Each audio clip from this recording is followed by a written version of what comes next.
Baik. Selanjutnya Pak Rikwanto, silakan Pak. Terima kasih Pak Ketua. Assalamualaikum warahmatullahi wabarakatuh. Yang saya hormati rekan-rekan anggota Komisi 3, yang saya hormati Ketua KPK dan rekan-rekan, serta seluruh staf yang berbahagia. Dari paparan yang saya lihat tadi dan saya baca ini, banyak yang sudah dilakukan oleh KPK, dan yang saya soroti adalah upaya-upaya di peran serta masyarakat. Di sini sudah ada desa anti korupsi, kabupaten kota anti korupsi, dunia usaha anti korupsi.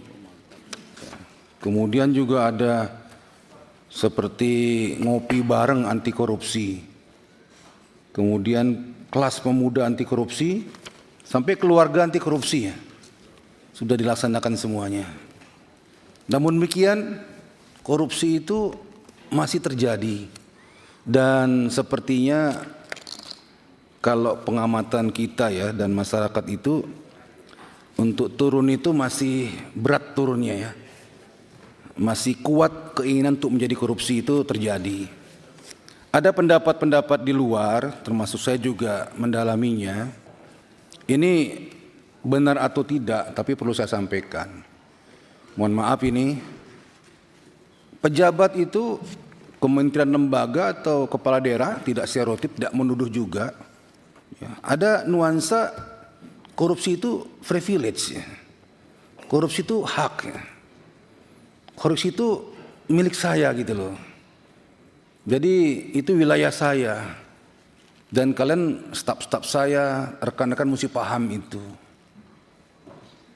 Persepsi itu kita yakinkan ada di situ. Makanya dengan mudahnya di dalam dia bekerja di organisasinya itu membuat hal-hal yang bisa mendatangkan uang yang tidak halal ya, seperti jual beli jabatan dan lain-lain. Ya, jadi itu privilege sudah menjadi hak ya.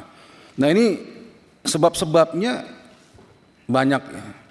Kalau di KPK kan sering membuat pernyataan korupsi itu ada dua hal yang menjadi penyebab. Yang pertama adalah kebutuhan, need.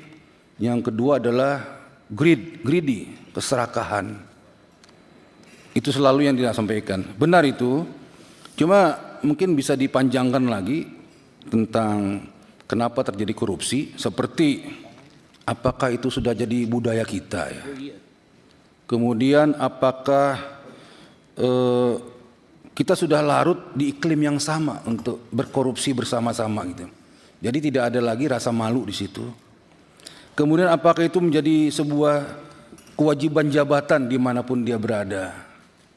Kemudian apakah itu merupakan imbal balik daripada kos, ya, kos politik atau kos meraih jabatan dan lain-lain. Atau karena memang peluangnya terbuka lebar untuk melakukan itu. Atau yang terakhir mungkin urat malunya sudah putus. Nah, ini terjadi. Jadi potensi untuk korupsi itu besar sekali terhadap keuangan negara. Nah, saya mau melihat upaya-upaya KPK ini sudah banyak. Cuma saya mau melihat kajiannya ya. Kajiannya. Jadi melihat hakikatnya, esensinya, akar masalahnya. Di samping penindakan yang sudah dilakukan. Kita apresiasi terhadap penindakan yang dilakukan.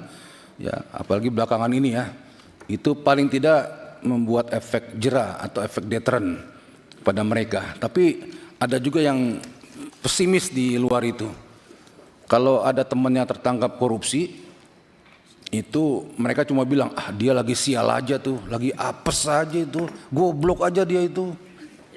Nggak menyesal, nggak takut. Ya, dia cuma bagaimana bersiasat lebih baik lagi untuk supaya kalau dia korupsi nggak ketangkep gitu loh. Jadi nggak jadi ketakutan atau saya nggak akan korupsi lagi, nggak gitu. Berarti potensi untuk berkorupsi itu masih ada. Nah, saya minta kajian dari KPK. Ini apa sih akar masalah penyebabnya? Tadi ya, kos yang tinggi, iklim yang memang sudah jadi kultur kita itu.